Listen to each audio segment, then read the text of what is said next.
वगैरे घेतले आपण काही.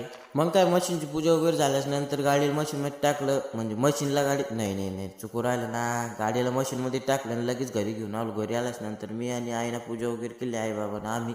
मम्मी म्हणता मला पण पूजा करू दे, सगळ्यांना पूजा वगैरे केली.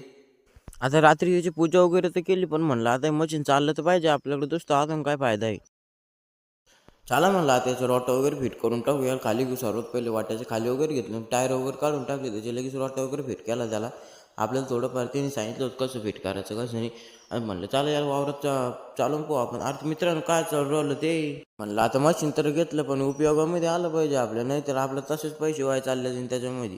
जाऊ द्या म्हणलं आता. ते माणूस म्हणे उद्या येऊन आमचा जो माणूस उद्या येईल म्हणे, तुम्हाला मशीन सुधारून चालून दाखवून म्हणे तुमच्या पडितामध्ये. म्हणलं बरं तर लोक आपण गवत वगैरे कापायला लागू म्हणलं. मग काय लागलो होतं गवत कापायला. आजचा ब्लॉग काही एवढं झालं नाही, कारण की आज काय तेच काम गवताचं वगैरे होतं. तुम्हाला दाखवलं, तुम्ही